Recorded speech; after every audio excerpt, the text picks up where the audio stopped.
I'm Lou with another episode of My Car Story, and today we're in Cedarburg, Wisconsin, historic Cedarburg, Wisconsin. I'm with Jeff Priem. Jeff, good to see you. Good to be seen. And he's got a yellow and black shirt for the Super B, and every B should be yellow and black, so this one's no exception. And Jeff, what did you bring today? A black and yellow 1970 Super B with a 446 pack and an automatic.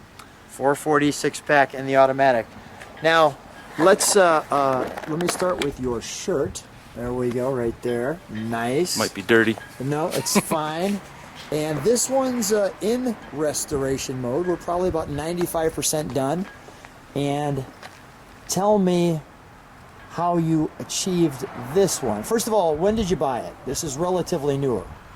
I bought it 3 to 4 years ago from a friend of mine. And this has been going through restoration for the last 4 years. Correct. Yeah, okay. So go ahead. Tell me about how you found this car originally, because that's quite interesting in the story.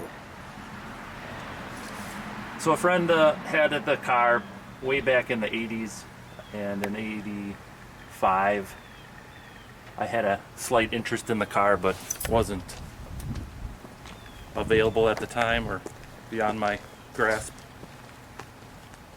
And I forgot about it for 30 years, and then my friend Bob says, "Why don't you buy my Super B?"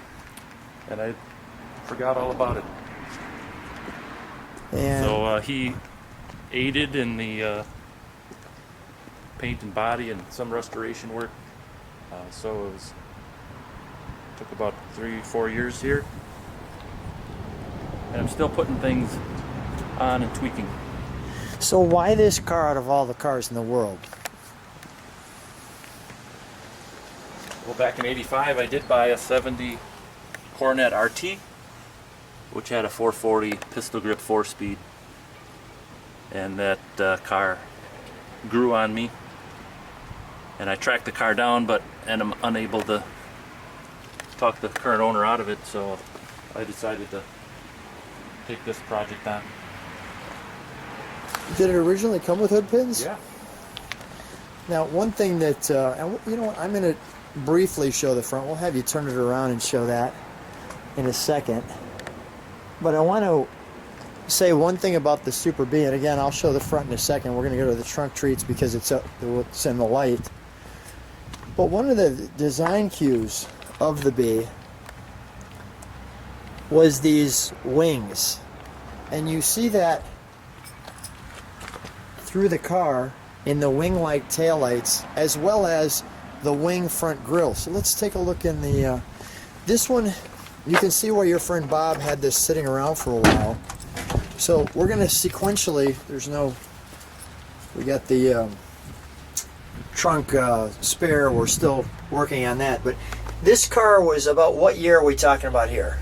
This is this car. Yep, that's probably around 1978, 79 so, maybe. So we've got a 70 at that the drag strip. 8 years later is at the drag strip. And how many years was it before it turned into that? Probably 6 or 7 years later. And this is what used to happen to cars in the Midwest. They would just disintegrate like that. So then it starts this process that you see here. And I just want to share the appreciation of the labor of love people like Jeff have to make it look like what you just saw. This is Dick Landy tested the 70 Super B 6-pack and won't give it back. So I want to show what magazine this is, because here's some of the dimensions.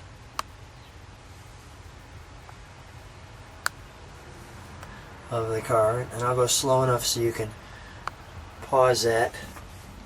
He had the cigar in his mouth. Apparently you never lit the cigar. You just keep it in there for looking good. But this was the Car and Driver, the 70s cars from the October 69. The Challenger, Monte Carlo, Duster, Hemi Cuda, Cyclone spoiler. That's great stuff right there. I'll let you gather those so they don't go flying around. And we'll let's do the interior.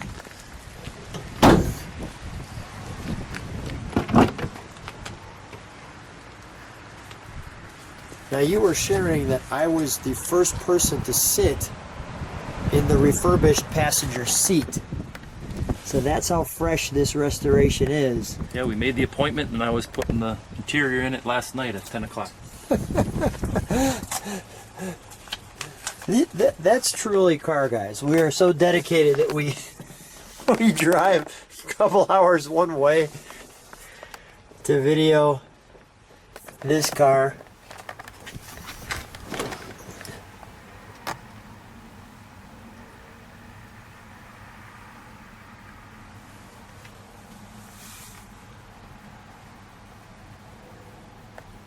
Now, how much of this car was easy to work on, and how much, like the interior was all done, and how much of it was, boy, it's just a mess, Lou. I mean, we're going to have to redo everything.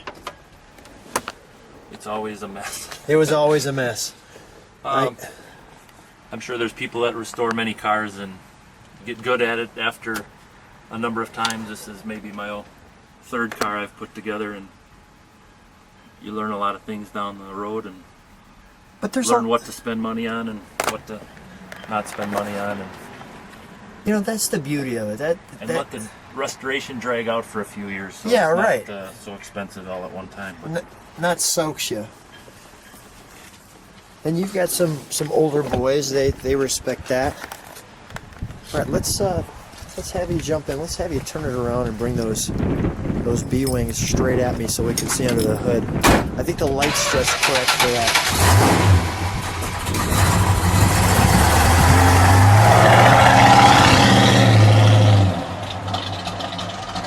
We will close that trunk here in a second.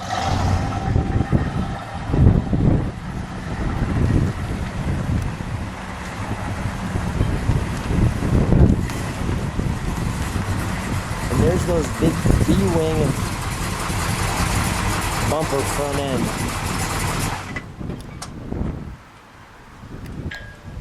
That looks good.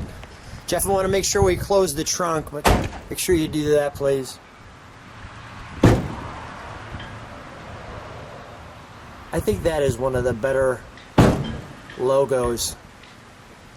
I think this is one of the better logos, period. Yeah. Just that B. I mean, that's really, if these were in junkyards, I'm sure somebody pulls it off immediately and sticks that on their shelf. Let's take a look under the hood, shall we? There's that Super B emblem there. Oh, yeah. And you plan on driving it, correct? Yeah, I like to put about 1,000 miles a year on a nice car on those nice sunny days. You're going to be driving it to car shows? Where do you plan on bringing it? I hope to take it to McCacken, Muscle Car and Corvette Nationals in Chicago. That's a great show. Best muscle car show on the planet. There's Mopar shows in Carlisle and another great show. Minneapolis area, Minnesota. The friends at Carlisle, great show. Well, you've got all the right shows. Nationals. Well, let's fire it, shall we? And Wednesday night cruise nights. Local, Yeah. All right. So let's fire it, shall we? And then we're gonna let it idle for a second.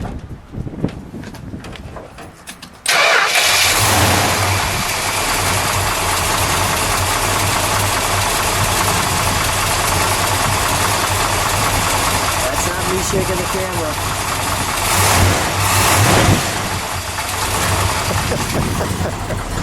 Just step on the brakes for just a second, please.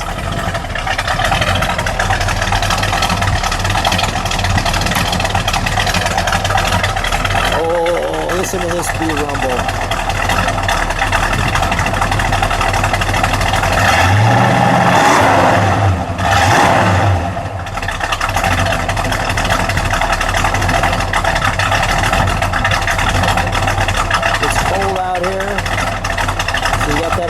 Moisture coming out.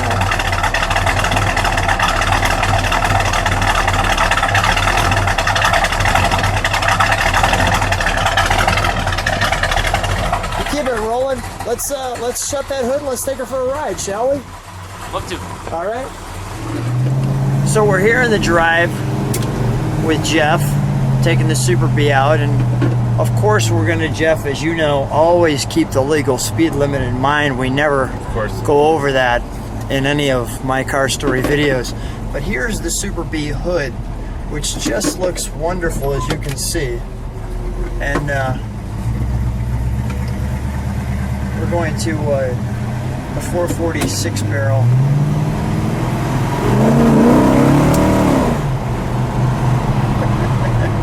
That got a spin there nice. So we have to go get gas again.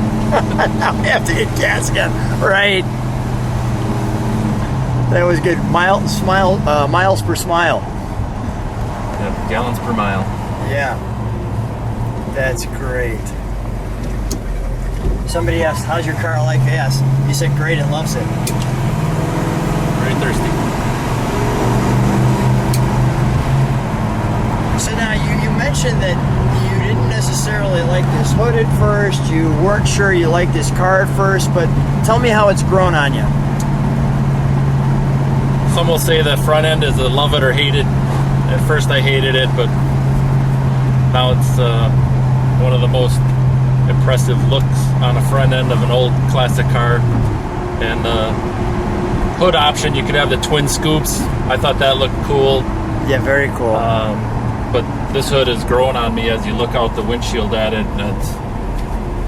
It looks like something big is under the hood, and there is. And there is. Now, was this car? It looked like it was more of an orange in the original color. Was it always yellow, or always this color yellow? Oh, it was always this color yellow. Y1. Okay. So when I bought the car, I was given a pile of paperwork. Yeah. For old receipts and everything as far back as I could find was 1977 was the oldest piece of paperwork I had. And so the names, those names at that time when the car was sold in 77, I sent letters to those two people. And to my surprise, a few days later, one guy was in North Carolina. To my surprise, a couple days later, a knock at my door. A guy says, Randy says, I'm the original owner of your Super Bee. And I live just 8 blocks away. So your car was originally 8 blocks away. Well, the car had moved around from Illinois to Wisconsin. Owners are all over the country. Oh my goodness. But here, the guy that originally owned it, who bought it at 17 years old, starting junior year of high school. His dad didn't want him buying a Hemi Cuda, so his dad bought him this car instead. And then he got in this and found out why he didn't want this. He said this is too fast too. Yeah, that's great. So the original owner was 8 blocks away. That's crazy. Yeah, and so now he and I are becoming friends with stories of cars. Have you let him drive it? He's still a car guy. Have you let him drive it yet? No, I only had one seat in it until last night. Until I'm in it. All right, we'll give him a ride in it later. Sounds good. All right. Hey, Jeff, always a treat. Thanks for being on my car story. Yeah, thanks.